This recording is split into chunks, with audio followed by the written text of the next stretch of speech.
Signal babalik finals na. I-spoil ang Chocomucho. Vanny best rookie this season. Pero again, naka-viad sa kalimutan mo subscribe, click notification bell para update kayo dito sa ating channel.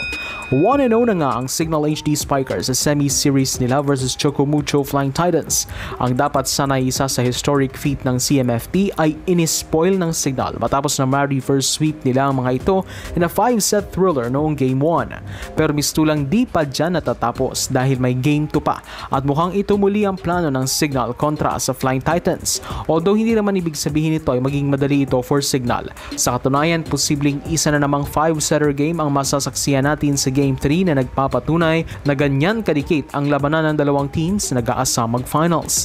Sa panig ng Signal, magiging labanan ito ng consistency as we've said sa pinakauna nating preview laban nila. Nakikita ko talaga na ang HD Spikers ang may best defensive spikers sa liga, which is evident naman sa kanilang naging panalo noong Game 1. It's just a matter of consistency, lalo pa semis ito at siguro naman di na ito bago for Signal at sanay na sila sa ganitong pressure. Lalo pa ngayon na hindi na lamang si Ces Molina at Jovelyn Gonzaga ang bumubuhat sa kapunan, kundi na riyan si Vanny Gander na may tuturing na best rookie player of the season. Kung nagbibigay siguro ang PVL ng Rookie of the Year award sa season na ito, malaki ang potensyal na si Vanny ito. Nakakamangha ang binigay niyang kontribusyon noong Game 1 na malaki ang naging parte sa kanilang panalo. Malaki rin ang naging papel ni Riri Meneses sa HD Spikers na tulad rin ang sinabi natin sa ating huling Best Player of the Week list. Si Meneses nga talaga ang nakikita nating big candidate for Best Middle Blocker, lalo pa kung tuluyan nilang may panalo ang Game 2 at makabalik sa finals. Posibleng selyuhan na ni Riri ang unang Best Middle Blocker Award na yan. Sa panig naman ng Chocomucho, kailangan nilang ibalik ang kanilang winning spirit. This must win Game 2 dahil kung hindi, tuluyang mai-spoil ang kanilang inaasam-asam na finals appearance.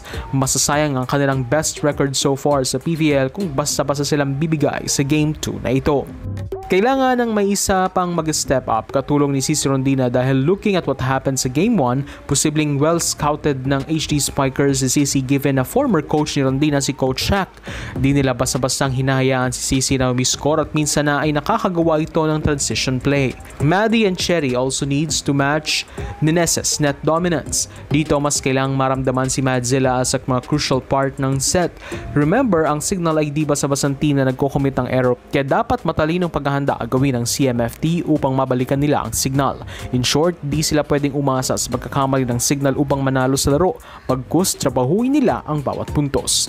At syempre dito makikita ang disparity sa pagitan ni Wong at Kayuna sa setting. Kitang-kita na dinumina ni Jel ang setting department sa nasabing laban na siya namang dapat i-overcome ni Dina. Marami man ang nagdududa kay Boss D pero ito na ang tamang panahon upang ipakita niya na kaya niyang tapatan ang tulad ni Kayuna na consistent sa kanyang setting. Again, ang kabang-abang muli ang Game 2 ng semi sa pagitan ng Signal at Chocomucho na magaganap sa December 9, 2023 at 4 p.m. Philippine time. So, Durata, if you had say for support this channel, please subscribe and notification bell to updated only coming videos.